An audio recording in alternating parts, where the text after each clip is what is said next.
हमारे सब काम कर श्री राम जी हमारे सब काम कर रहे हैं। श्री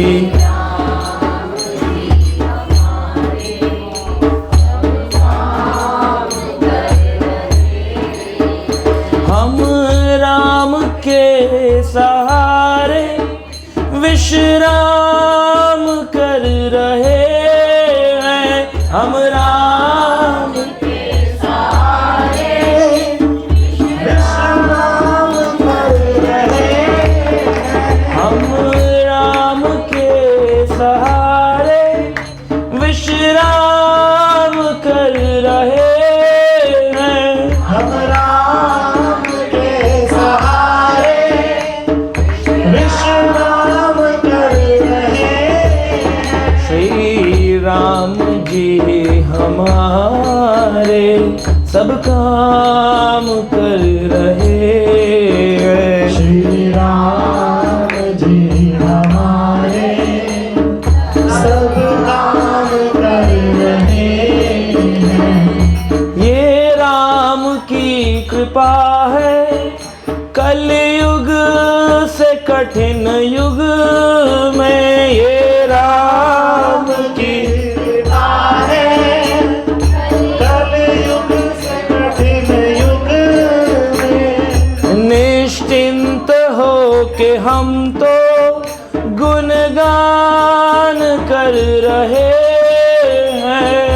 निश्चिंत हो के हम तो गुणगान कर रहे हैं। श्री राम जी हमारे सब काम कर रहे हैं। श्री राम जी हमारे सब काम कर रहे हैं। ये राम की है महिमा शंकर से सिद्ध योगी।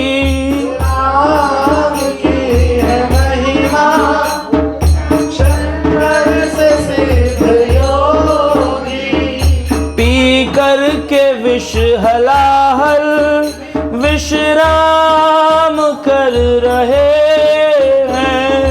पी कर के विष हलाहल विश्राम कर रहे हैं। श्री राम जी हमारे सब काम कर रहे हैं। श्री राम जी हमारे विश्राम कर रहे हैं। भक्तों की साधना की खेती हरी भरी है। भक्तों की साधना की खेती हरी भरी है। ये कृपा की वर्षा हम सब पे हो रही है। ये है वर्षा हम सब पे हो रही है। श्री राम जी हमारे सब काम कर रहे हैं। श्री राम जी हमारे सब काम कर रहे हैं। जो हो चुका जो होगा जो हो रहा है जुग में। जो हो चुका वो होगा हो रहा है युग में। विश्वास भक्त का है सब राम कर रहे हैं। विश्वास भक्त का है सब राम कर रहे हैं। श्री राम जी हमारे सब काम कर रहे हैं। श्री राम जी हमारे सब काम कर रहे सहारे विश्राम कर रहे हैं। हम राम के सहारे विश्राम कर रहे हैं। हरे कृष्णा कृष्णा कृष्णा हरे हरे, हरे राम राम राम हरे हरे, हरे कृष्णा कृष्णा कृष्णा हरे हरे, हरे राम राम राम हरे हरे। हरे कृष्णा कृष्णा कृष्णा हरे हरे, हरे राम राम राम हरे हरे। हरे कृष्णा कृष्णा कृष्णा हरे हरे, हरे राम राम राम हरे हरे। हरे कृष्णा कृष्णा कृष्णा हरे हरे, हरे राम राम राम हरे हरे। हरे कृष्णा कृष्णा कृष्णा हरे हरे, हरे राम राम राम हरे हरे। हरे कृष्णा कृष्णा हरे हरे, हरे राम राम राम हरे हरे। हरे कृष्णा कृष्णा कृष्णा हरे हरे, हरे राम राम राम हरे हरे। जय सीताराम सीताराम सीताराम, जय सीताराम। जय सीताराम सीताराम सीताराम, जय सीताराम। जय सीताराम सीताराम सीताराम, जय सीताराम। जय सीताराम सीताराम सीताराम, जय सीताराम। जय जय प्रभुपाद प्रभुपाद, जय जय प्रभुपाद। जय जय प्रभुपाद प्रभुपाद।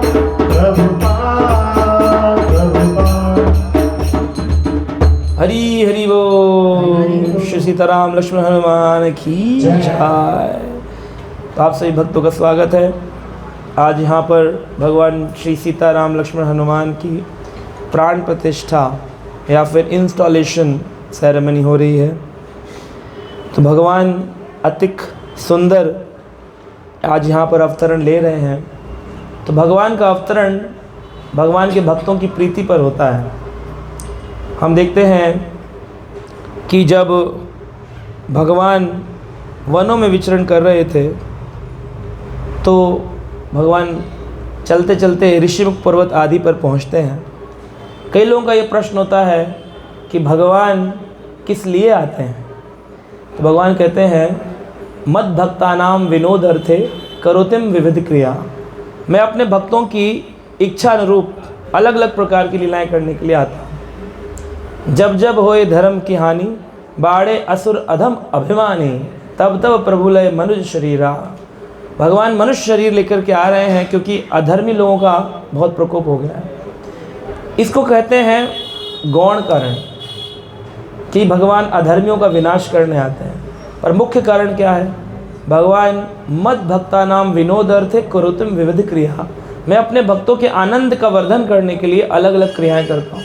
तो भगवान अगर श्री राम बनकर आए, भगवान ने अगर वनवास धारण किया, भगवान अगर वन वेश में रहे, तो ये कोई अधर्मी को मारने के लिए नहीं है। भगवान तो इसलिए ऐसा कार्य करते ताकि मेरे भक्तों को आनंद मिले। भगवान सुतीक्षण से मिलना चाहते हैं, भगवान केवट से मिलना चाहते हैं, भगवान ऋषि भारद्वाज, ऋषि अगस्त्य से मिलना चाहते हैं, भगवान शबरी माता से मिलना चाहते हैं। ये उनका मुख्य कारण है। तो कथा आती है जैसे केवट की। केवट की कथा में आप सुनेंगे, जो केवट थे उनसे भगवान ने कहा था कि मुझे इस पार से उस पार पहुंचा दो। तो भगवान जब गंगा नदी पार करना चाह रहे हैं तो उस समय केवट की कुटिया पर आते हैं, केवट के तट पर आते हैं। और उस दिन सारे नाविकों ने छुट्टी कर रखी थी, सारे नाविक छुट्टी पर थे। तो बड़ा अद्भुत सी बात है कि केवल एक ही नाविक था, केवट, है ना, और कोई था ही नहीं। तो निषाद राज गुहा, निषाद राज थे, उनके मित्र थे भगवान राम के, गुहा उनका नाम था। जैसे शबरी का नाम शबरी नहीं है, उनका नाम है औरी, हाँ, और शबरी तो उनकी जाति है।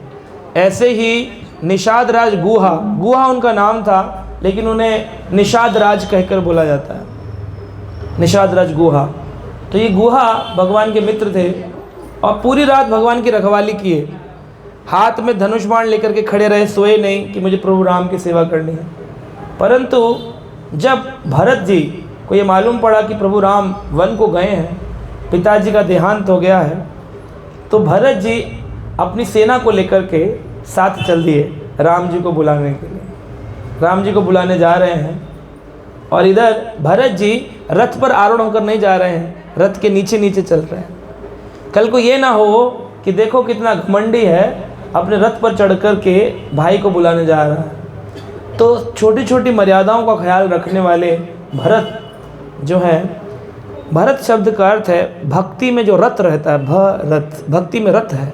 प्रभु राम की भक्ति के अलावा उनको और कुछ समझ नहीं आता है। 14 वर्ष भगवान राम वन में वास किए, भगवान भूमि पर सोते थे। तुलसीदास जी कहते हैं कि भरत जी कहाँ सोते थे? भरत जी गड्ढा खोद करके उसमें सोते थे। बोले क्यों? बोले प्रभु राम की बराबरी में मैं सो नहीं सकता। जब प्रभु राम बिस्तर पर सोते थे तो भरत जी भूमि पर सोते थे। अब भरत जी क्या करें, जब राम भूमि पर सोने लग गए तो गड्ढा खोद करके उसमें पत्ते लगाकर उसमें सोते थे। 14 साल उस गड्ढे के अंदर सोए। प्रभु राम के बराबर नहीं आना। प्रभु राम कंद मूल फल खाते थे, भरत जी वो भी नहीं खाते थे, केवल जल पी करके 14 साल रहे। कह रहे मैं कैसे खा सकता हूँ अपने भैया के बराबरी में। 14 साल मुंडन नहीं किया, अपने बालों को नहीं काटा, मिट्टी लग गई है पूरे शरीर के ऊपर, पूरे बाल जटा जूट हो गए हैं। जब प्रभु राम मुनि वेश में है तो मैं क्यों नहीं रहूं? और अयोध्या की गद्दी पर प्रभु राम की चरण पादुकाओं को पधरा करके भरत जी नंदीग्राम अयोध्या से बाहर जाकर के रहने के, इसकी जो परिधि है अयोध्या की उसमें मैं रह नहीं सकता। अयोध्या शब्द का अर्थ है जहाँ पर कभी युद्ध नहीं होता, अयुद्ध, है ना, इसीलिए उसको अयुद्ध कहते हैं। या फिर कहें अवध, जहाँ पर किसी का वध नहीं होता है, कोई मरता नहीं है, अवध। मृत्यु भी प्रभु राम से पूछ करके आती कि मैं मर जाऊँ, मरने वाले के लग जाऊँ। प्रभु राम कहते हैं इसका समय आ गया है, अब ये पूरा राम भजन कर रहा है, इसको ले जाओ। ये है प्रभु राम ने 11,000 वर्षों तक राज्य किया। लोग सोचते हैं केवल 14 साल। राम वन को गए तो राम बन गए, अगर वन को न जाते तो क्या लीला होती है उनकी। राम वन को गए तो राम बन गए। अन्यथा श्रीमद् भागवत में 13,000 वर्षों की लीला है और वाल्मीकि रामायण में 11,000 वर्षों की लीलाओं का वर्णन है। तो प्रभु राम के जो भाई हैं भ्राता भरत, ये रथ पर न चढ़ करके भूमि पर चल रहे हैं और रथ साइड में चल रहा है। तो अन्य जो उनके सैनिक हैं, मंत्रीगण हैं, वो कह रहे चलिए ना भरत जी आप इस पर चढ़िए। कह रहे नहीं नहीं, मैं प्रभु राम को बुलाने जा रहा हूँ, उसमें मैं अहंकार इस्तेमाल नहीं कर सकता हूँ, क्योंकि मैं इस पर चढ़कर जाऊँगा तो अयोध्या के लोग बोलेंगे देखो राम को निकाल दिया, खुद राजा बनकर उनका रथ चला रहा है। तो नीचे नीचे चले। जब वहाँ पहुँचे तो निषाद राज गुहा बड़े ध्यान से देख रहे हैं कि प्रभु राम आ गए हैं, प्रभु राम के कोई सैनिक गण आ रहे हैं और ये तीर लगा करके खड़े, इधर लक्ष्मण भाला लेकर खड़े। तो दूर से भरत जी क्या सोचते हैं कि लक्ष्मण अभी भाला डालेगा और सीता से विवाह कर लेगा। भरत जी ऐसा विचार कर रहे हैं। और निषाद राज गुहा को देख करके सोच रहे हैं भीलों ने मेरे भाई पर आक्रमण कर रखा है, तो अपने सैनिकों से कह रहे हैं जल्दी करो, हमें जल्दी प्रभु राम के पास पहुंचना है। वो इस समय दुर्गति के अंदर हैं, उनको बहुत आक्रमणकारी लोगों ने आक्रमण कर रखा है। निषाद राज गुहा क्या सोच रहे हैं? निषाद राज गुहा सोच रहे हैं देखो भरत जो इनके भाई हैं इनसे इतना बेचैन हो गए कि एक तो वन को निकाल दिया, अब पीछे पीछे आ गए कि वन में मार दूंगा तो पता भी नहीं चलेगा अयोध्या वालों को कि भाई मत खत्म हो गया। सबका अलग अलग थॉट है, अलग अलग प्रकार से सोच रहे हैं। लक्ष्मण सोच रहे हैं निषाद राज गुहा पुराना मित्र है, शायद ये इसलिए धनुष बाण लेकर खड़ा है कि मैं अभी मारूं और मैं इनका राज्य हड़प लूँ। तो हर व्यक्ति सेवा कर रहा है प्रभु राम की, लेकिन सबकी विचारधाराएं दूसरे व्यक्ति को लेकर के अलग। कभी कभी ऐसा होता है किसी केंद्र आदि में जब भगवान की सेवा होती है, जैसे अभी यहाँ अभिषेक हो रहा है, यहाँ पे 3 मंदिरों से लोग आए हुए हैं, तो एक मंदिर का व्यक्ति दूसरे भक्ति के बारे में कुछ विचार कर सकता है। इस्कॉन पंजाबी बाग से प्रभु जी आए हैं, इस्कॉन द्वारका से प्रभु जी आए हैं, इस्कॉन छिपीवाड़ा से प्रभु जी आए हैं, और हमारे शादरा के सेंटर से भी प्रभु जी आए हैं। तो अलग अलग 4 दिशाओं से लोग आए हैं, सेवा एक ही है राम की, लेकिन जब एक करेगा दूसरे का विचार क्या है ये मालूम नहीं पड़ता। इसको कहते हैं परसेप्शन।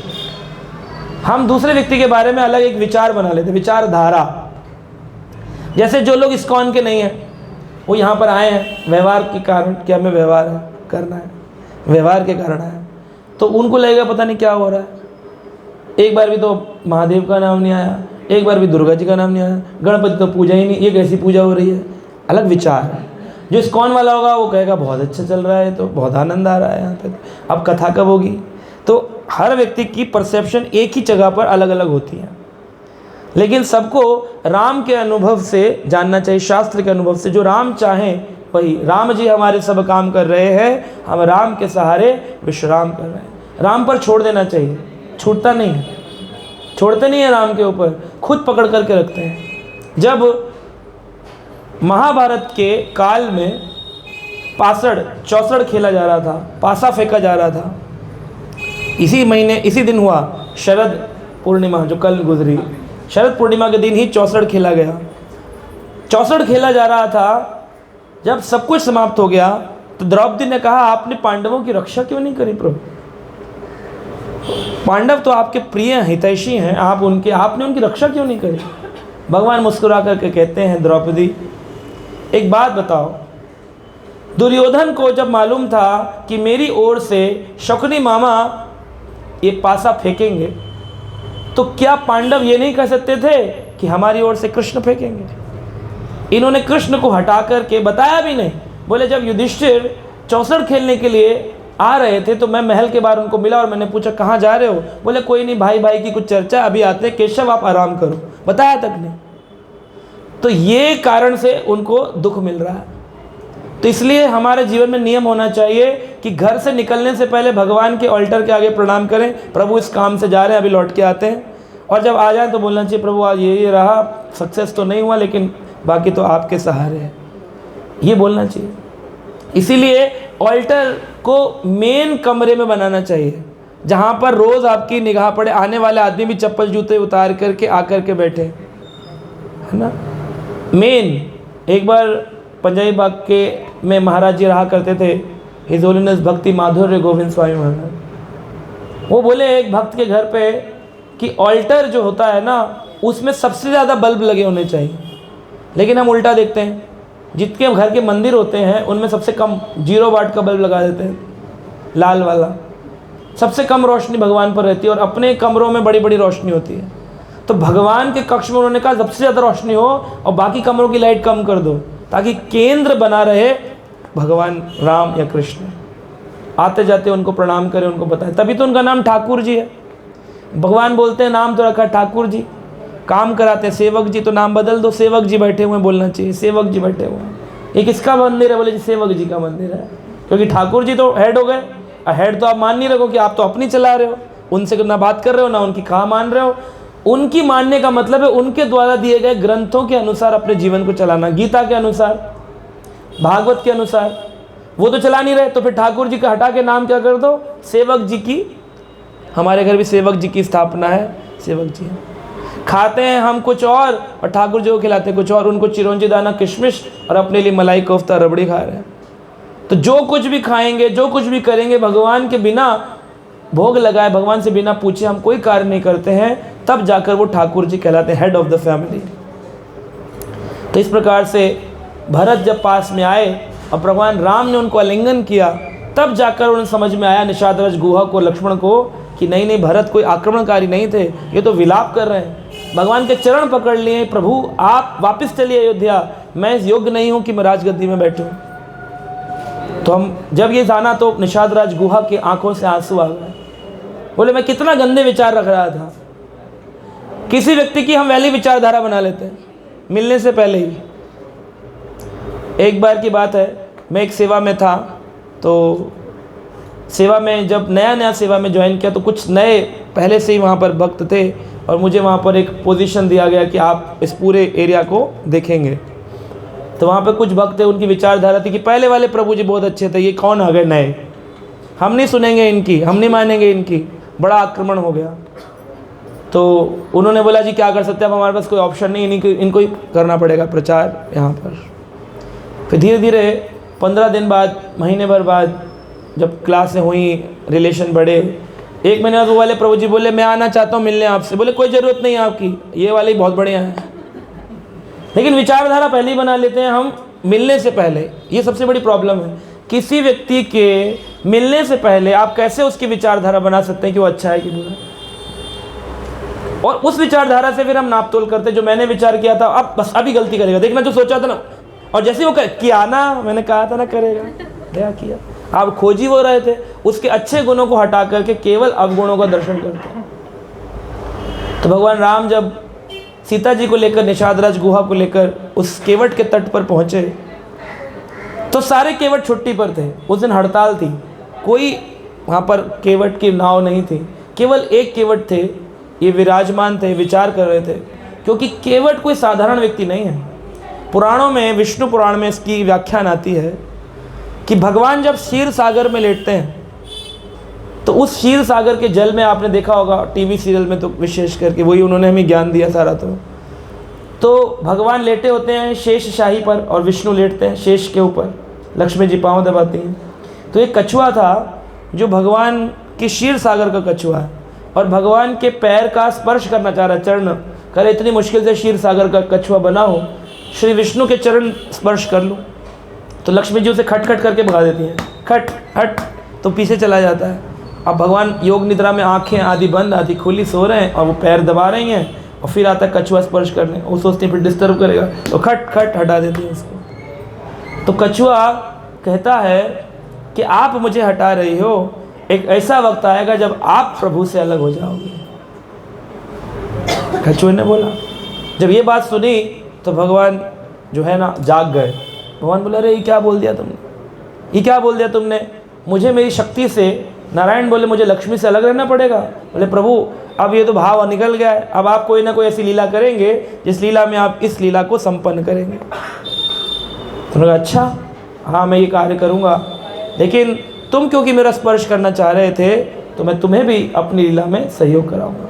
तो वही राम जी नारायण राम स्वरूप बन के आए हैं, वही लक्ष्मी जी सीता स्वरूप बन के आई हैं, और वही कछुआ केवट बन कर के आया है।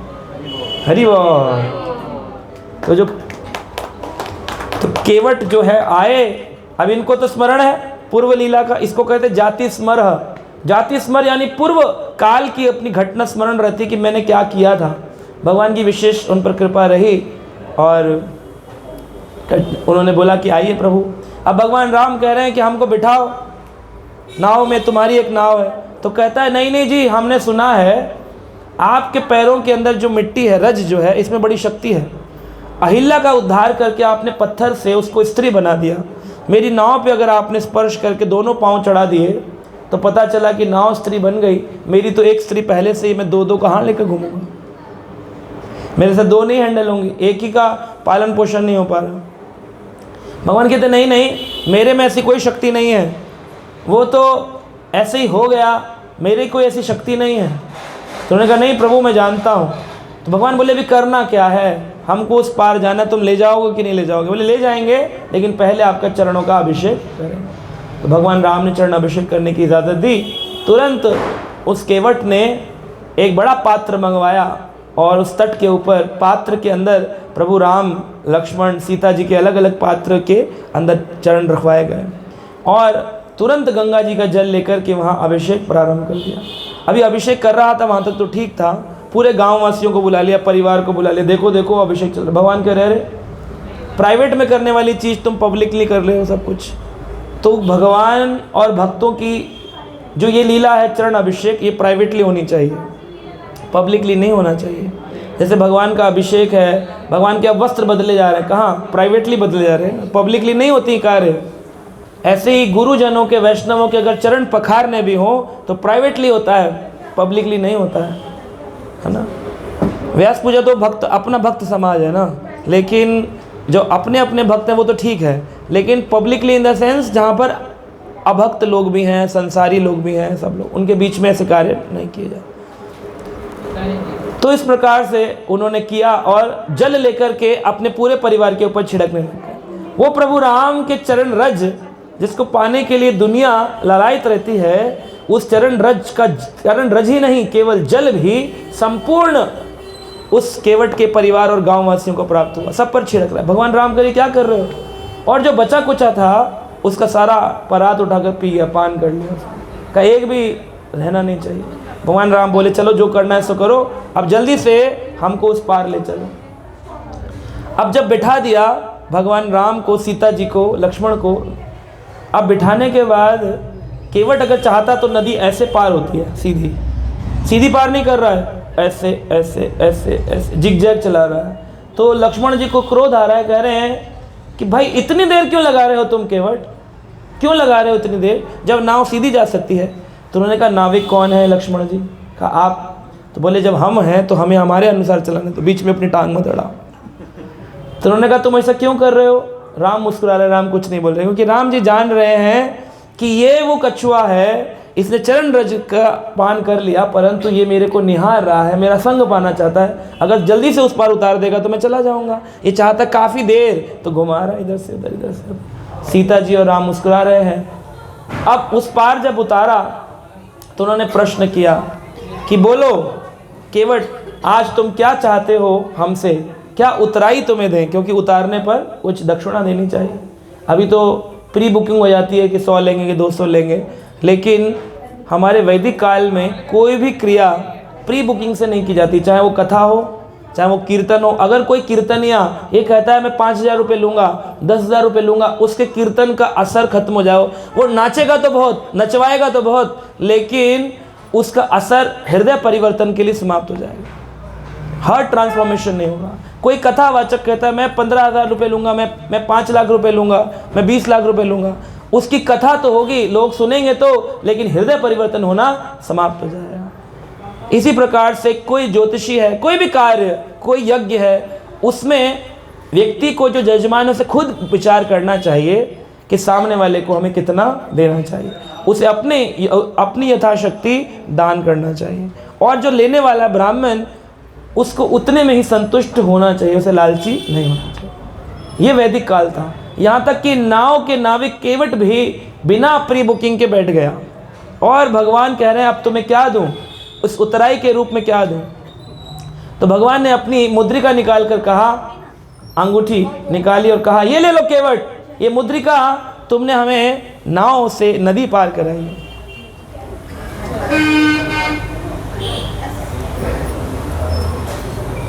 तो केवट कहता क्या है? नाथ मोहे अब ना चाहिए तोरे, नाथ मुझे अब आपसे कुछ नहीं चाहिए, नाथ मोहे अब ना चाहिए तोरे, मुझे आपसे कुछ नहीं चाहिए। बोले क्यों? तो लक्ष्मण जी कहते हैं ऐसा क्यों, आप मना क्यों कर रहे हैं, आपको क्यों नहीं चाहिए? तो केवट कहता है जब दो एक ही व्यापार के लोग हो ना तो उनको लेन देन नहीं करना चाहिए। मेरी भी ज्वेलरी की दुकान है, इनकी भी ज्वेलरी की दुकान है, एक अंगूठी ये उठा के ले गए, हम कल हार उठा लाएंगे, आपस में लेन। दूध वाले की दुकान है और दूसरे की भी बटर की दुकान है, आज वो दूध ले गया तो मक्खन ले आना कल, तो इस तरह से लेन देन होता है। बोले हम दोनों तो एक ही व्यापार में। लक्ष्मण जी बड़े क्रोधित हो गए, जानता है कौन है ये प्रभु राम, दशरथ नंदन अयोध्यावासी राजा राम, और तू अच्छा एक निम्न कोटि का एक केवट नाविक क्या बराबरी कर रहा है प्रभु राम से। कहा देखो लक्ष्मण जी क्रोध मत करिए, लेकिन सच्चाई यही है हम दोनों का एक ही व्यापार है। हम दोनों का एक ही व्यापार है। क्या व्यापार है? बोले एक ही व्यापार है कि आज मैंने इनको, क्या है व्यापार, ध्यान से सुनिए, क्या व्यापार है राम का और केवट का। केवट जी कहते हैं आज मैंने इनको नदी पार कराई है, प्रभु राम जब मैं मृत्यु पर्यंत, मृत्यु के बाद आपके तट पर पहुंचूंगा, आप मुझे भवसागर पार करा देंगे। तो ये भक्त का भाव, ये भक्त का स्वभाव है ना। तो इस प्रकार से प्रभु राम चलने लगे और वनों की ओर विचरण कर रहे हैं। जब भगवान राम देखते हैं देवता लोग पर्ण कुटीर बनाने के लिए आ गए हैं, तो भगवान जब चित्रकूट पहुंचे ही थे तो चित्रकूट के बाहर भारद्वाज ऋषि के आश्रम में पहुंचे। भगवान राम ने पूछा कि मुझे कौन सा स्थान ऐसा है जहां पर रहना चाहिए, क्योंकि मैं वनवास में आया हूं, कोई स्थान बताइए, आप तो ऋषि हैं, यहाँ कंदराओं में रहते हैं। तो भारद्वाज ऋषि बोले प्रभु कैसी बात पूछते हैं, ऐसा कौन सा स्थान है जहां आप नहीं हैं? ऐसी तो कोई जगह है नहीं जहां आप नहीं हैं। तो बोले अगर ये बात है तो गांव के लोग मुझे कह रहे हैं कि बहुत सुंदर युवा है, बहुत सुंदर युवती है, चित्रकूट के लोग मुझे इस प्रकार बोल रहे हैं, लेकिन किसी ने मुझे पहचाना नहीं कि मैं राम हूँ। अगर तुम ये कहते हो कि सब मुझे जानते हैं तो पहचानते क्यों नहीं? तो भारद्वाज ऋषि कहते हैं जितने भी आपको दिख रहे हैं ना पर्ण कुटीर बनाने, ये देवता हैं, आपके लिए झोपड़ी बनाने आए हैं। इसमें कौन है मुख्य? इंद्र, ब्रह्मा, शिव, वरुण, चंद्र, ये सब आए हैं आपकी कुटिया बनाने। प्रभु आपकी सेवा के भाव से आए, तो मुझे पहचानते क्यों नहीं है कि मैं राम हूँ, मैं ही नारायण हूँ, मैं ही साकेत बिहारी हूँ? तो भारद्वाज ऋषि कहते हैं तो ये जान ही सोई जाए जनाही। प्रभु आपको वही जान सकता है जिसको आप जनवाना चाहते हैं। भगवान कहते हैं अब इसका समय आ गया है, अब मैं इसको जनवाऊंगा, उसी को आप जनवा सकते हैं। जिसका समय आ गया है उसी को आप जनवा सकते हैं, जिसका टाइम नहीं आया है उसको आप जनवा नहीं सकते। तो जिस पर भगवान की कृपा होती है, जिस पर भगवान की कृपा है, वही व्यक्ति भगवान के इस भव सागर से पार हो सकता है। कहते हैं इस भव सागर से पार होने के लिए प्रभु राम से बड़ा राम का नाम। राम तो केवल त्रेता युग में लोगों का उद्धार करते हैं, परंतु भगवान का नाम कलयुग में भी लोगों का उद्धार कर रहा है, इसलिए राम से बड़ा राम का।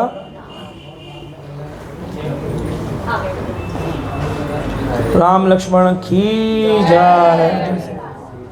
आगे कर दो इसको, आगे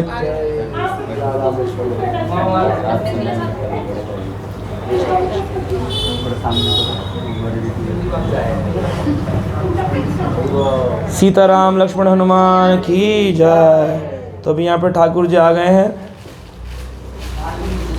अभी भगवान का भोग लगेगा, उसके बाद कथा पूर्ण होगी।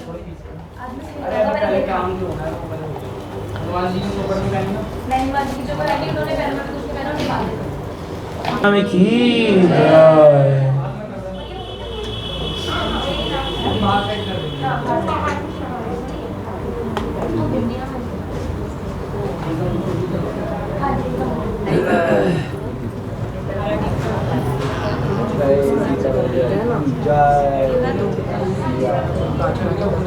करके आगे चित्रकूट की ओर निकलते हैं, और चित्रकूट में 11 वर्ष और 5 महीने रहने के बाद भगवान तो जब पता चलता है नासिक से उनकी अर्धांगिनी श्रीमती सीता महारानी का अपहरण कर लिया जाता है रावण के द्वारा, तो फिर भगवान उनको ढूंढने के लिए निकलते हैं, और भगवान ढूंढने के लिए ऋषिमुख पर्वत किष्किंधा की ओर जाते हैं। तो सुग्रीव जी हनुमान जी को भेजते हैं कि जाइए पता लगाइए ये कौन है। तो यहाँ पर हनुमान जी पता लगाने के लिए आए हैं, और वो कहते हैं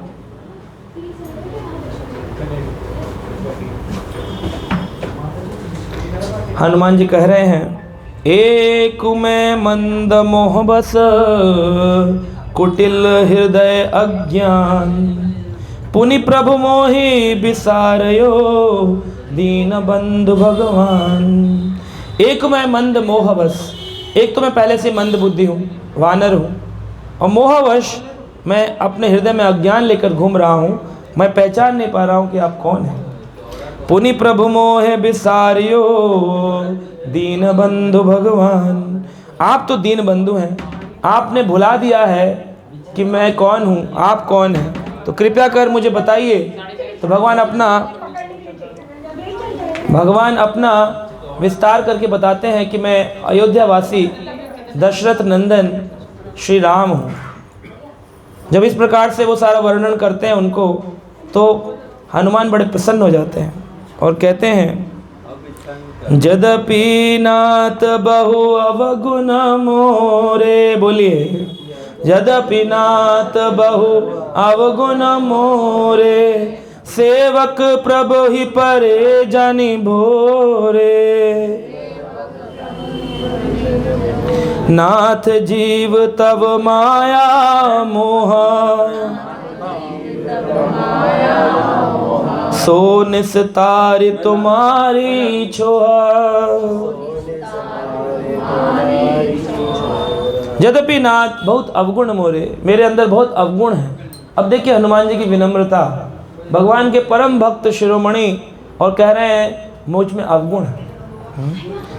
और सेवक प्रभु पर जानी मोरे, मुझे अपना सेवक जानिए, मैं आपके पैर पकड़ रहा हूँ, सेवक मानिए, मुझसे गलती हो गई कि मैं आपको चेक करने आया, मैं पहचान नहीं पाया, मैं समझ नहीं पाया।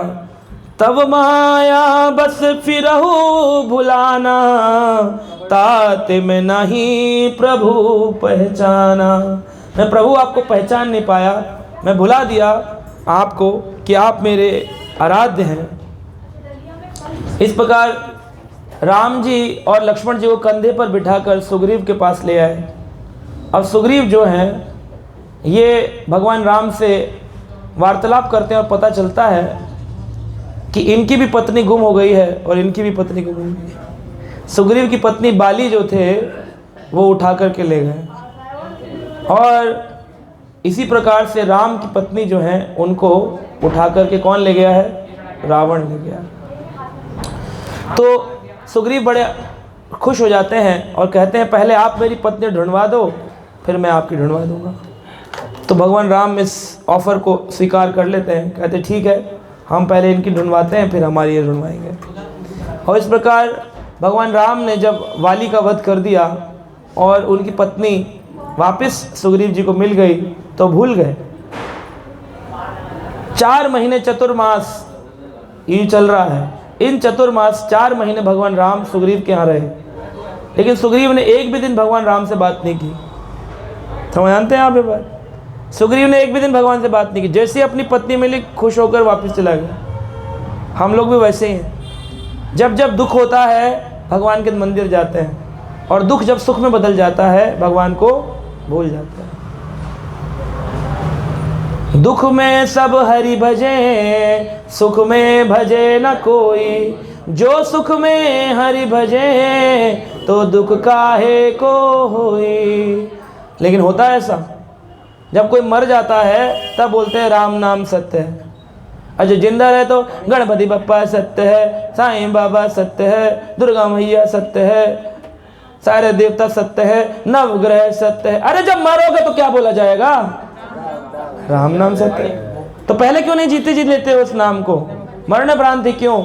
जब लेने वाला ले नहीं सकता और बोलने वाला समझ नहीं सकता, विडंबना है समाज की। जो उठाकर ले जाते हैं वो गा रहे होते हैं औपचारिकता रूप में, राम नाम सत्य है, राम नाम सत्य। और जो उठाने वाले ले जा रहे हैं, जिसको ले जा रहे हैं, वो बोल नहीं सकता राम नाम सत्य। कह रहा है अभी तो पूरा जीवन में नवग्रह पूजन करता रहा, ये क्या हो गया? मुझे पहले पता होता तो 2-4 माला जप लेता। बंगाल में राम नाम सत्य नहीं बोलते हैं। बंगाल में बोलते हैं हरि बोल निताई गौर हरि बोल, हरि बोल निताई गौर हरि बोल। वहाँ हरि का भजन होता है या राम का भजन होता है, क्योंकि उत्तर भारत में श्री तुलसीदास जी जो वाल्मीकि जी के अवतार बताए गए, उनकी रामचरितमानस प्रचलित है। इसलिए यहाँ पर लोगों को राम के प्रति ज़्यादा प्रेम है। एक बार एक माता जी श्रील प्रभुपाद जी से बोली, आपने गीता लिखी, भागवत लिखी, रामायण नहीं लिखी। तो प्रभुपाद जी बोले, तुमको कुछ पता ही नहीं है इसलिए तुम ऐसा प्रश्न पूछ रहे हो। बोले क्यों? बोले गीता ही तो रामायण है, राम ही तो कृष्ण ही तो राम हो गए। कृष्ण और राम अलग है क्या? कृष्ण ही तो राम हो गए। केशव धृता राम शरीरा जय जगदीश हरे।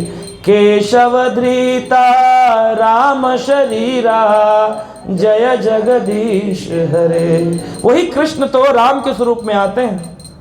श्रील प्रभुपाद ने फिर बताया, ब्रह्म संहिता के अंदर वर्णन है, रामादिषु मूर्तिषु कला नियमेन तिष्ठन् नाना अवतार मकरंद भुवनेषु किंतु कृष्णस्तु भगवन् परम पुमानयो गोविंदमादि पुरुषम तमहं भजामि। गोविंदमादि पुरुषम तमहं भजामि। हम गोविंद का भजन करते हैं जो आदि पुरुष है। तो राम जी कौन है? राम जी भगवान कृष्ण के अवतार हैं। यानी कृष्ण जब चाहते हैं कि रावण का वध करना है तो भगवान कृष्ण अपना राम रूप लेकर के आते हैं। जैसे आपके पतिदेव जब घर में होते हैं तो पैंट शर्ट पहनकर रहते नहीं हैं, पजामे में रहते हैं, कुर्ते में रहते हैं, धोती में रहते हैं, लेकिन जब ऑफिस जाते हैं तो पैंट शर्ट पहनकर जाते हैं। तो क्या पति अलग हो गए? वही तो है। ये तो नहीं कहोगे अच्छा तुम पैंट वाले को पूछती हो, हम तो धोती वाले को पूछते हैं। अरे एक ही है, रस भिन्न है पर तत्व एक है। राम कृष्ण दोनों एक हैं, अंतर नहीं विशेष। एक के नयन विशाल है, एक के चपल विशेष।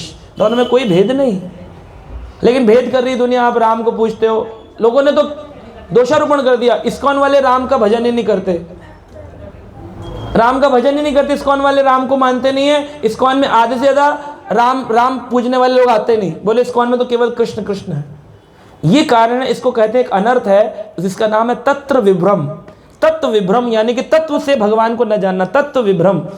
मैं कौन हूं, भगवान कौन है, मेरा भगवान से क्या रिश्ता है, इसे कहते हैं तत्व विभ्रम।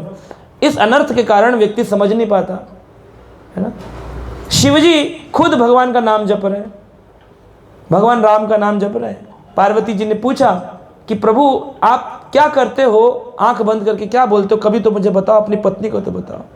तो उन्होंने कहा रामेति रमेति राम नाम मनोरमे सहस्त्र नाम तत्तुल्यम राम नाम वरानने।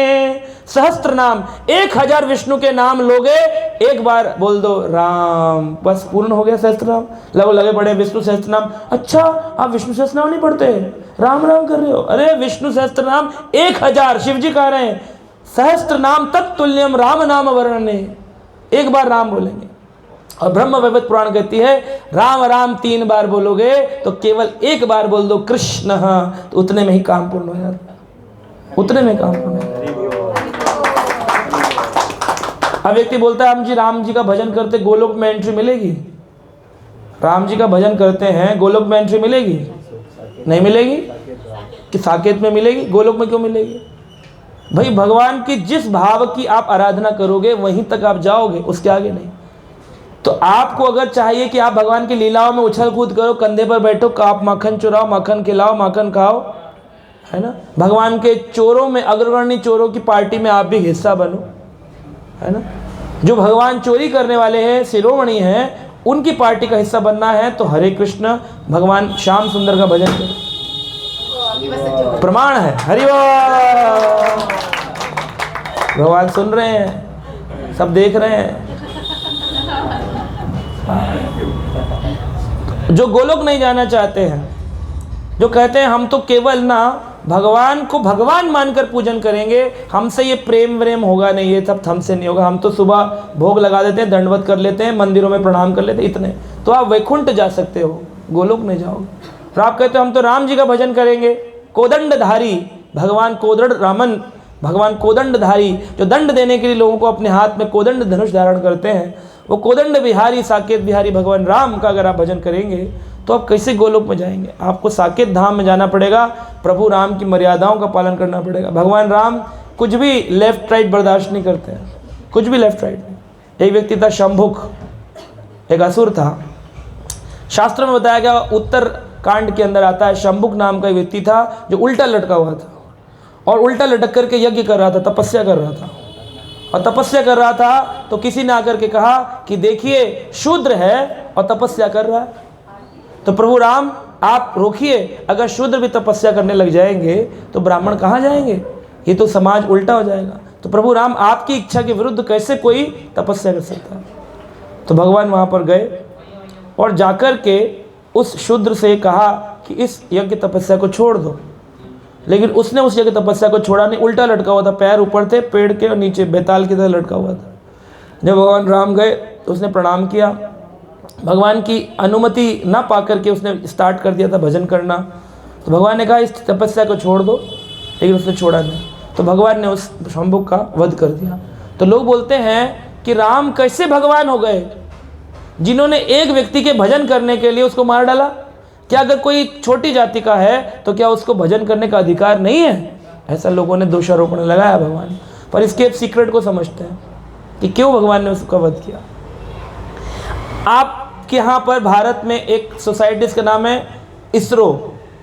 क्या मतलब है उसका? हाँ जी, इसरो। इसरो सुना है? अहमदाबाद में इंडियन सैटेलाइट रिसर्च ऑर्गेनाइजेशन। तो इंडिया की जो सैटेलाइट स्पेस रिसर्च ऑर्गेनाइजेशन है इसरो, उसमें आपको एंट्री है? किसको एंट्री है? केवल साइंटिस्ट को एंट्री है, ऑथराइज साइंटिस्ट को एंट्री। अगर उसमें आप जबरदस्ती घुसने की कोशिश करोगे तो वहां की सिक्योरिटी क्या करेगी? गोली मार देगी। मारेगी कि नहीं मारेगी? ऐसे ही हमारे शास्त्रों के अंदर वर्णन है, चतुर्वर्णम मया सृष्टम गुणा कर्म विभागशः। भगवान ने 4 वर्ण और 4 आश्रमों में गुण कर्मों को विभाजित किया था कि जैसे गुण होंगे, जैसे कर्म होंगे, उसके अनुसार व्यक्ति को ब्राह्मण, क्षत्रिय, वैश्य, शूद्र, ब्रह्मचारी, गृहस्थ, वानप्रस्थी और सन्यासी माना जाए। अब ये कौन सा है? अपने गुण और कर्मों से शूद्र है, तो इसको सीक्रेट मंत्र बताने का है, क्योंकि इसके गुण और कर्म तो शूद्र वाले हैं। अब ये इमिटेट कर रहा है, कॉपी कर रहा है। तो अगर कोई व्यक्ति रिक्शा चलाने वाला और साइंटिस्ट के कमरे में घुस करके उसके पासवर्ड चोरी करना चाहे तो उसको सिक्योरिटी मारेगी कि नहीं आज की? तो आप तो दुर्व्यवहार कर रहे हो उसके साथ। हर शिक्षे वाले को, हर झाड़ू लगाने वाले को हक है कि वो साइंटिस्ट के कमरे में घुस के पासवर्ड यूज करे, सैटेलाइट के बटन लॉन्च करे, है कि नहीं हक? तो आप नहीं बोल रहे हो, वहां राम पर दोष लगाते हो। जब राम जी को खबर मिल गई कि ये पासवर्ड सिक्योरिटीज ले रहा है, क्योंकि ब्राह्मण लोग ऐसे नहीं होते थे आज के जैसे कि 2 रुपए का जनेऊ डालकर के मुंह में गुटखा डालकर साइकिल चलाकर बोले हम ब्राह्मण हैं। ऐसे नहीं थे। ब्राह्मण कैसे थे? ब्रह्म जानाती थी ब्राह्मण, वो पर ब्रह्म को जानते थे। एक अस्त्र प्रदान कर दिया, उस अस्त्र के अंदर मंत्र देखेंगे आप टीवी में ऐसे आंख बंद करके। वो अलग बात है कि टीवी से वालों को नहीं पता मंत्र, वो गुण कर देते हैं, लेकिन असलियत में मंत्र पढ़ने के बाद उस तीर को छोड़ा जाता था तो वो तीर अपने लक्ष्य पर जाकर लगता था। तो इसका मतलब कितना विज्ञान, उच्च स्थिति का विज्ञान। उस विज्ञान, उस ब्राह्मण, उस ब्रह्म अस्त्र, उस ब्राह्मण के कार्य को, उस क्षत्रिय के कार्य को कोई कॉपी नहीं कर सकता। गुण और कर्मों में विभाजित है। चाहते तो कोई भी ब्राह्मण को भगवान कृष्ण गीता का ज्ञान दे सकते थे, बहुत सारे ऋषि मुनि थे, लेकिन भगवान ने क्यों केवल अर्जुन को ही उसका समझा कि इसको गीता का ज्ञान देना योग्य व्यक्ति है? क्यों? क्योंकि भगवान कहते हैं भगवत गीता के 2 अध्याय में, एवं परंपरा प्राप्तम राज ऋषयो विदहो सकाल नेहा योगा नष्ट परंतप। योग नष्ट हो जाता है काल क्रम में, और मुझे पुनः स्थापना करनी है किस चीज की? राज ऋषि हो, जो राजा भी हो और ऋषि। अब ऐसा कौन है जो राजा भी हो ऋषि? या तो राजा थे, या तो ऋषि थे। तो भगवान ने एक अर्जुन ऐसे चुने जो राजा भी हैं और ऋषि, तभी ज्ञान को जाएगा और क्षत्रिय उस धर्म की स्थापना में मदद करेगा, सेवा करेगा। तो भगवान की सृष्टि में भगवान पर दोष नहीं लगाना चाहिए। कैसी सृष्टि बना दी, प्रभु को कुछ मालूम नहीं है, पत्नी को निकाल दिया, शंभुक को मार दिया, रावण का वध कर डाला, इतना बड़ा ब्राह्मण था, क्या कर रहे हैं भगवान? अरे दिवाली पे रावण की फोटो लगाएंगे, राम की हटाएंगे, ऐसे लोग कर रहे हैं चर्चा।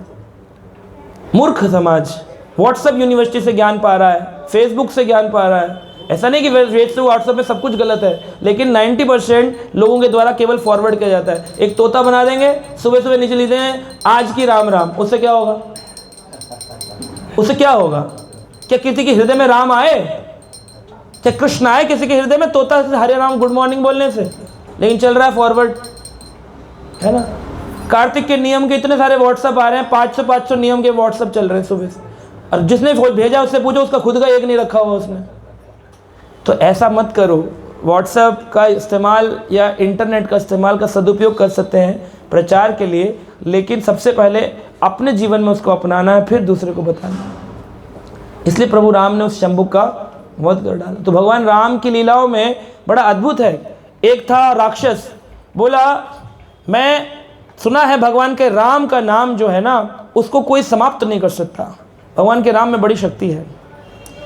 तो कहते हैं ना कि मांगत मांगत मान घटे और प्रीत घटे नित के घर जाए, ओछ की संगति बुद्धि घटे और पाप घटे हरि गुण गाए। भगवान के नाम, भगवान का गुण गाने से क्या होता है? पाप घटते हैं। सबसे पहला मांगत मांगत मान घटे।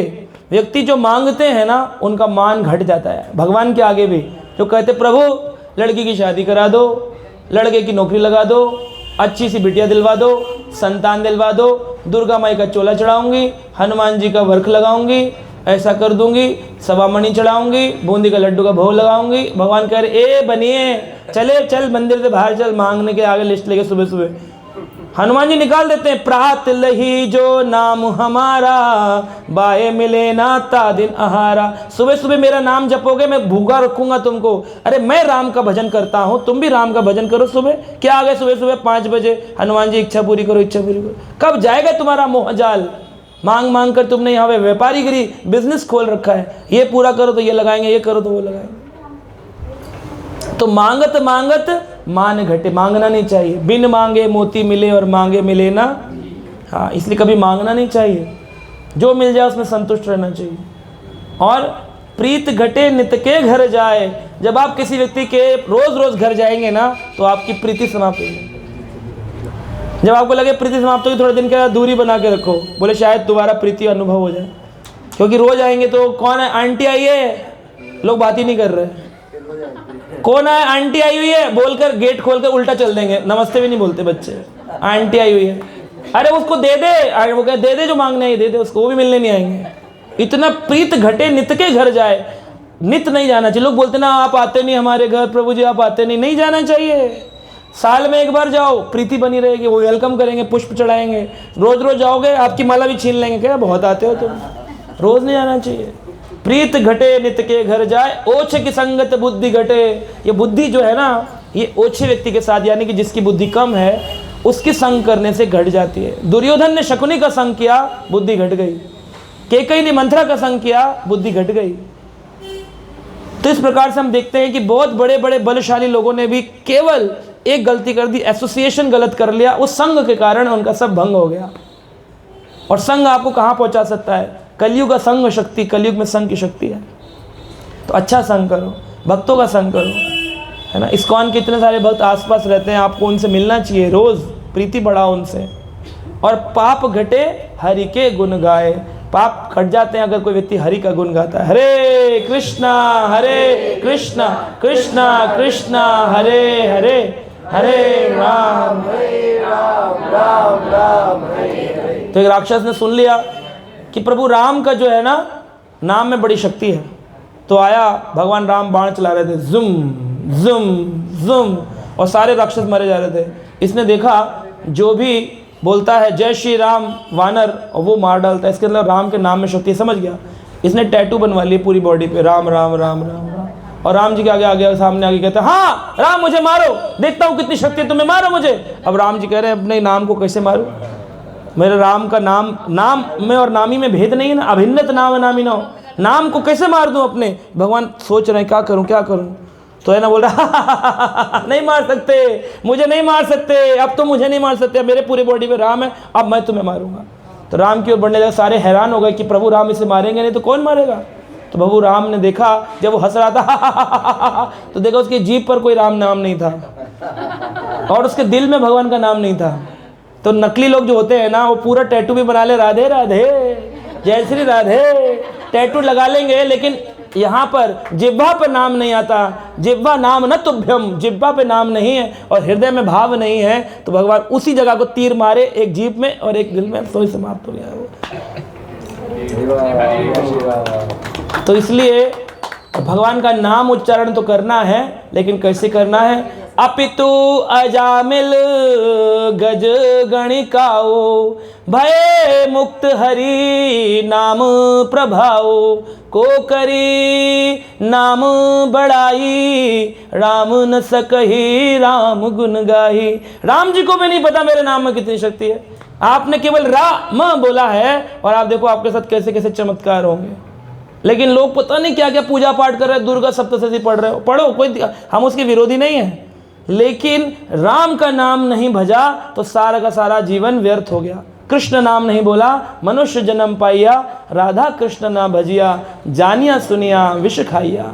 विष खाइनु, आपने विष खाया जानबूझ करके, एक होता है अनजाने में खा लिया है ना, और एक होता है जानबूझ करके गोल बोतल ले आया, बस आज मर जाऊंगा, हाँ पी लिया, आज मर जाऊंगा। उसमें भी डुप्लीकेट है। एक आदमी था, वो ले आया जहर खरीद के, और एक रस्सी ले आया, बोला जहर पी के रस्सी पे टंग जाऊंगा पंखे से, और जहर पीकर टंग गया। जहर में एडल्ट्रेशन था, मिलावट थी, जहर ने काम नहीं किया। रस्सी में भी मिलावट थी, टांगा टूट गई, पंखा ऊपर गिरा, टांग टूटी, न मरा। तो फिर वो भक्त बना बाद में, कह रहा मैं समझ गया कि मैं मर भी अपनी इच्छा से नहीं सकता हूँ। तो इस तरह से प्रभु राम के नाम की शक्ति है, राम का नाम जपना चाहिए। एक बार रावण से मंदोदरी ने कहा, क्या तुम भगवान राम की तरह पत्थर नहीं तरा सकते हो? रावण बोला, हाँ हम भी तरा सकते, तुम ऐसे क्यों कमज़ोर समझती हो? देखो राम को पुल बना करके आना पड़ रहा है मेरे को मारने के लिए, मैं कितना उच्च श्रेणी का ब्राह्मण हूँ। तो कहते हैं राम और रावण में क्या भेद था? राम को अहंकार का ज्ञान था, मन बुद्धि अहंकार इस चीज़ का ज्ञान था। राम को अहंकार का ज्ञान था, लेकिन रावण को ज्ञान का अहंकार था। रावण उसके विपरीत है, अपने ज्ञान का इतना पंडित हो गया, अपने ज्ञान का अहंकार हो गया। तो मंदोदरी ने पूछा कि भाई क्या करते हो तुम नहीं पहला तैरा सकते हो पत्थर? कह रहा हम भी तैरा सकते हैं। तो कह दिखाओ। तो उसने पत्थर लिया और करके फेंक दिया, फेंका तो देखा पत्थर तैरने लगा। मंदोदरी कहती तुम्हें भी इतनी शक्ति, तुम भी पत्थर तैरा सकते हो, ऐसा कैसे हो गया? तो कहता है बस कुछ मंत्र है, सिद्ध मंत्र है। तो बोलती है मैं तुम्हारी पत्नी हूँ, मुझे नहीं बताओगे? मैं मानती हूँ तुम धन्य मालिनी को मत बताओ, लेकिन मंदोदरी को तो बताओ, मैं तो तुम्हारी प्रिया हूँ, 2 पत्नियाँ हैं ना रावण के। कह रहे मुझे तो बताओ। कह रहे चलो तुम पूछ रही तो मैं बता देता हूँ, लेकिन किसी को बताना मत। कह रहे तुमने क्या बोला? बोले मैंने पत्थर फेंकते वक्त बोला, पत्थर तैर जा, तुझे राम की कसम। तो राम के नाम में बहुत शक्ति है। तो अभी यहाँ पर आरती होगी और सब लोग आरती को अटेंड करेंगे। जय श्री राम, जय श्री सीताराम लक्ष्मण हनुमान की, श्रील प्रभुपाद की, निताय निताय गौर हरि प्रेमानंदे।